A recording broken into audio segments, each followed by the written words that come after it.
Por primera vez en más de 30 años, dos indicadores clave de la economía estadounidense están mostrando una divergencia histórica.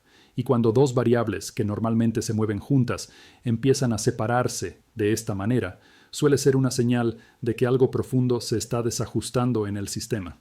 La primera línea representa la confianza del consumidor en el mercado de valores. Actualmente se encuentra en uno de los niveles más altos de las últimas 3 décadas, incluso por encima de los niveles registrados en el año 2000, un periodo recordado por la euforia extrema previa al estallido de la burbuja tecnológica. La segunda línea proviene de la encuesta de la Universidad de Michigan y mide cómo se sienten las personas respecto a su propia situación económica futura. Este indicador, en contraste, se encuentra en niveles similares a los observados en el punto más crítico de la crisis financiera de 2008. En otras palabras, existe una contradicción clara. Por un lado, optimismo casi extremo respecto al mercado bursátil. Por otro, un pesimismo profundo sobre las finanzas personales. Es la primera vez que estas dos percepciones se separan de forma tan marcada, y esta desconexión no es superficial, tiene raíces estructurales. Para entender el origen del problema, es necesario observar el crecimiento del ingreso personal real en Estados Unidos, es decir, el dinero que las personas ganan ajustado por inflación. Desde la década de 1960 hasta 2008, este indicador creció a un ritmo relativamente estable, alrededor de 2,8% anual.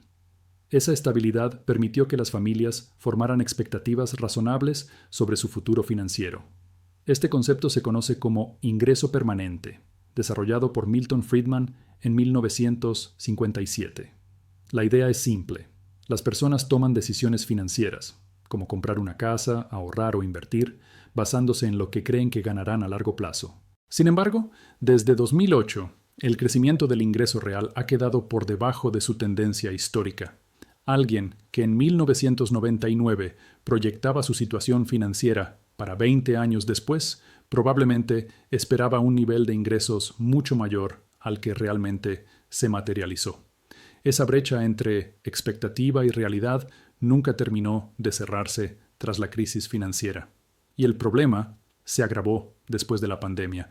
Si se analiza la tendencia de ingresos entre 2010 y 2020, se observa que nuevamente el ingreso real ha quedado rezagado respecto a lo que muchos proyectaban. Quien en 2015 esperaba cierto nivel de ingreso para 2025, hoy enfrenta cifras por debajo de esas previsiones. Mientras tanto, el mercado bursátil ha seguido una trayectoria completamente distinta. Desde 2010, el ingreso personal real ha crecido aproximadamente 50%, pero el S&P 500, ajustado por inflación, ha subido cerca de 300%. Es decir, los activos financieros han superado ampliamente el crecimiento de los salarios reales. Este desbalance explica la divergencia inicial. Los ingresos decepcionan, pero los activos financieros sorprenden al alza. Sin embargo, muchos entienden que esta separación entre la economía real y los precios de los activos no puede expandirse indefinidamente. Aquí aparece el concepto de gran reajuste o gran reset. Algunos creen que podría llegar mediante una fuerte corrección en los precios de los activos. Otros piensan que podría darse de manera más gradual, si los ingresos reales logran finalmente ponerse al día.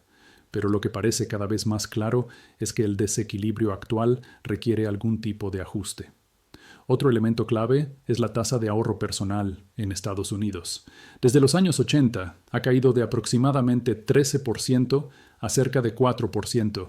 Es decir, los hogares ahorran mucho menos que hace 4 décadas. En paralelo, los márgenes de ganancia corporativos han aumentado de forma sostenida. Esto es relevante porque las ganancias empresariales se distribuyen a los accionistas, quienes en gran parte reinvierten esos ingresos en activos financieros como acciones, oro, criptomonedas o bienes raíces. El resultado es visible: precios récord en viviendas, máximos históricos en el oro y en Bitcoin, y mercados financieros impulsados por una fuerte rentabilidad corporativa. El problema se vuelve crítico cuando esta dinámica impacta la vivienda. Durante gran parte de los últimos 60 años, el precio promedio de una casa equivalía aproximadamente a 4 veces el ingreso anual del hogar. Desde finales de los años 90, esa relación se ha elevado a cerca de 7 veces el ingreso anual. En términos prácticos, la vivienda se ha vuelto casi el doble de inaccesible. Dado que el gasto en vivienda es el componente más grande del índice de precios al consumidor, esto absorbe una porción cada vez mayor del ingreso familiar. Y si una parte creciente del salario se destina al alquiler o a la hipoteca, queda menos margen para ahorrar e invertir en activos que generan riqueza. Las consecuencias son evidentes en las encuestas sobre expectativas de vida. En el año 2000, alrededor del 75% de los estadounidenses creía que tenía buenas probabilidades de mejorar su nivel de vida. En 2010, esa cifra cayó al 50%. Hoy se encuentra cerca del 25%. En apenas 25 años, la percepción de movilidad económica se ha desplomado. Todo esto ha derivado en el nivel más alto de desigualdad de riqueza desde la década de 1920. La proporción de riqueza en manos del 0,1% superior ha alcanzado niveles comparables a los previos a la Gran Depresión. Cuando se superpone el comportamiento del S&P 500 con la desigualdad de riqueza en los años 20, se observa que el pico de desigualdad en 1929 coincidió con el techo del mercado bursátil. Posteriormente, el colapso del mercado entre 1929 y 1940 coincidió con una reversión en la tendencia de desigualdad. Uno de los factores que contribuyó a ese cambio fue el aumento significativo en las tasas impositivas corporativas. En la década de 1910, la tasa máxima era 0%. En las décadas siguientes se elevó hasta cerca del 40%. Aunque la Gran Depresión tuvo múltiples causas, el endurecimiento fiscal fue uno de los elementos que presionó las ganancias corporativas y los precios de los activos. En los años 80 ocurrió lo contrario. Las tasas corporativas bajaron considerablemente para aliviar la presión sobre las empresas en un contexto de alta inflación y bajo crecimiento. La economía se reactivó y los activos financieros vivieron un periodo extraordinario, con el S&P 500 generando retornos cercanos al 20% anual entre 1982 y 1999. Sin embargo, esas políticas también coincidieron con el inicio de una nueva escalada en la desigualdad. Hoy, las tasas corporativas se encuentran en los niveles más bajos desde la década de 1930, mientras que la desigualdad está en los niveles más altos desde ese mismo periodo. No es el único factor explicativo, pero claramente forma parte de la historia. La hipótesis es que el gran reajuste podría llegar cuando esta tendencia fiscal cambie de dirección. Si las tasas corporativas aumentan significativamente, podrían comprimirse los márgenes empresariales, caer los precios de los activos y producirse un ajuste doloroso, similar a lo ocurrido en los años 30. El mercado bursátil, sin embargo, suele anticipar estos cambios. En 1929, el techo del mercado se produjo antes de que se materializaran los aumentos fiscales. Eso sugiere que un eventual giro podría reflejarse primero en los precios de los activos.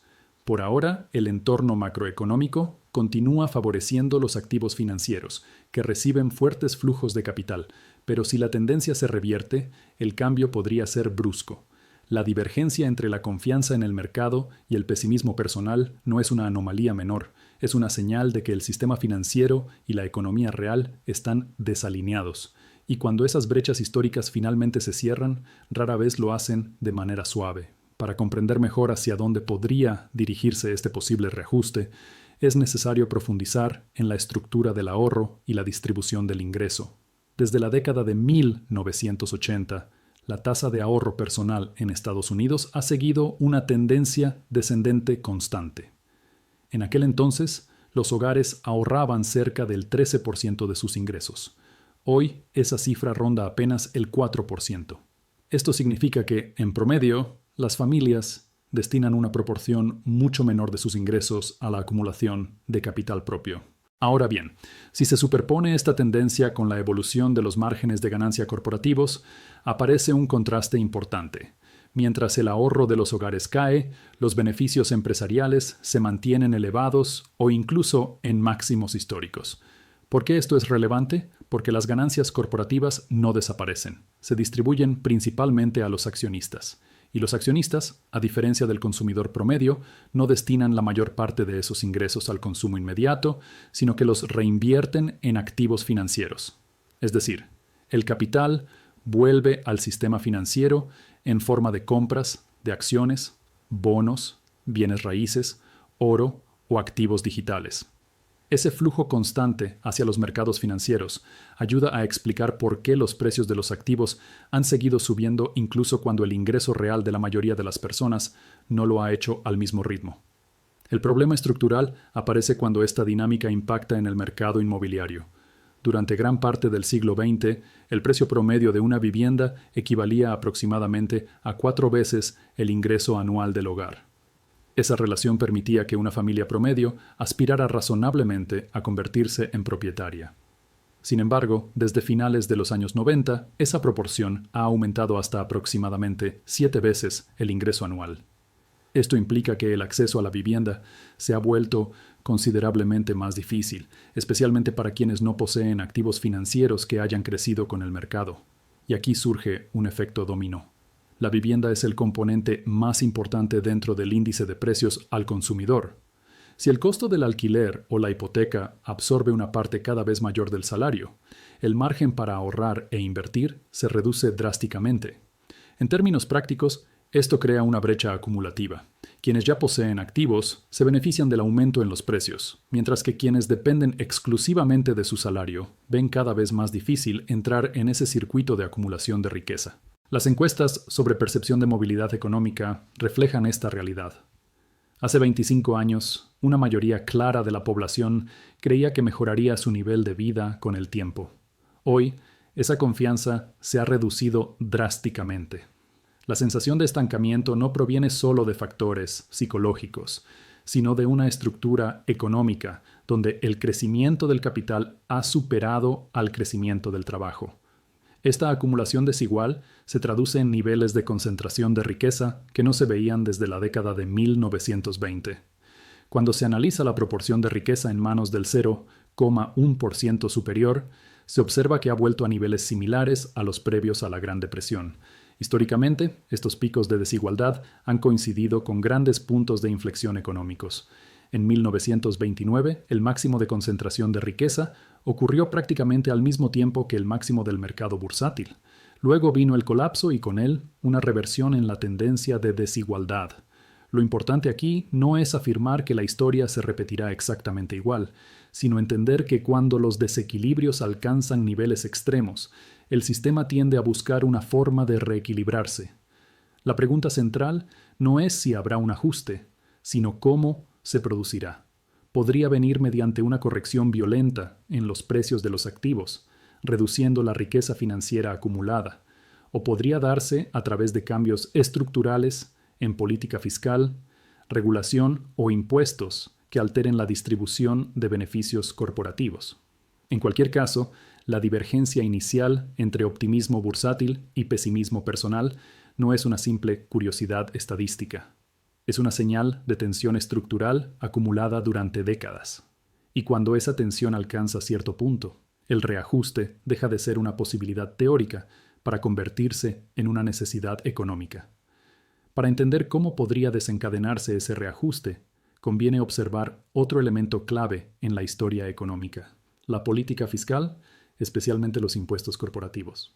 Si se analiza el periodo previo a la Gran Depresión, se observa que en las primeras décadas del siglo XX los impuestos corporativos eran extremadamente bajos.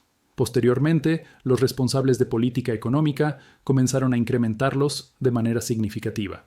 En pocos años, las tasas marginales subieron con fuerza. Ese cambio coincidió con una etapa de fuerte presión sobre los beneficios empresariales. Los márgenes comenzaron a comprimirse, los precios de los activos perdieron impulso y el desempleo aumentó. Fue un proceso doloroso, pero también marcó el inicio de una reversión en la tendencia de desigualdad que había venido creciendo en las décadas anteriores. Durante varias décadas posteriores, con impuestos corporativos elevados, la concentración de riqueza se mantuvo relativamente contenida y la clase media vivió uno de los periodos más prósperos de la historia moderna. Sin embargo, a partir de los años 80, el movimiento fue en sentido contrario. Las tasas impositivas corporativas comenzaron a reducirse. En aquel momento, las empresas enfrentaban márgenes comprimidos y una economía debilitada por inflación alta y bajo crecimiento. La reducción de impuestos alivió esa presión y permitió una recuperación sólida en beneficios y en los mercados financieros. El resultado fue un prolongado ciclo alcista en los activos. Entre principios de los años 80 y finales de los 90, los mercados bursátiles registraron rendimientos extraordinarios, pero paralelamente la desigualdad volvió a aumentar gradualmente. Hoy, las tasas corporativas se encuentran nuevamente en niveles históricamente bajos en comparación con gran parte del siglo XX, mientras que la concentración de riqueza ha regresado a máximos no vistos desde la década de 1930. Esto no significa que exista una única causa detrás de la desigualdad actual. Factores tecnológicos, globalización, cambios demográficos y políticas monetarias también influyen. Sin embargo, la combinación de altos márgenes corporativos y baja carga fiscal ha contribuido a que el capital crezca más rápido que el ingreso laboral. Si el llamado gran reajuste llega, podría hacerlo a través de un cambio en esa dinámica. Un aumento de impuestos corporativos, regulaciones más estrictas o políticas redistributivas más agresivas podrían ejercer presión sobre los beneficios empresariales y, en consecuencia, sobre los precios de los activos financieros. Es importante recordar que los mercados suelen anticipar estos cambios antes de que se implementen formalmente. En 1929, por ejemplo, el mercado alcanzó su punto máximo antes de que se materializaran los aumentos de impuestos que vendrían después. Los inversores reaccionaron ante la expectativa de un cambio estructural. En el presente, mientras el entorno macroeconómico siga favoreciendo fuertes flujos de capital hacia los mercados financieros, los activos pueden continuar beneficiándose de esa dinámica. Pero cuando el equilibrio entre economía real y economía financiera comience a restablecerse, el ajuste podría ser rápido y contundente. La divergencia entre optimismo bursátil y pesimismo personal no es simplemente una curiosidad estadística. Es una señal de que el sistema se encuentra tensionado. Cuando los precios de los activos avanzan muy por delante del ingreso real de la población, el punto de equilibrio termina desplazándose. La historia muestra que los grandes ciclos económicos no se resuelven sin fricciones. Los periodos de expansión prolongada suelen dar paso a fases de corrección estructural. La incógnita no es si habrá un reajuste, sino cuál será su forma y su magnitud. Comprender estos patrones permite observar el panorama con mayor claridad. Los mercados pueden seguir avanzando mientras los flujos los sostengan, pero cuando cambien las condiciones que los impulsan, el movimiento puede invertirse con la misma intensidad con la que subieron. El sistema económico siempre tiende a buscar un nuevo equilibrio. La cuestión es si ese equilibrio se alcanzará mediante crecimiento real que alcance a los activos, o mediante una corrección de los propios activos hacia niveles más acordes con la economía subyacente.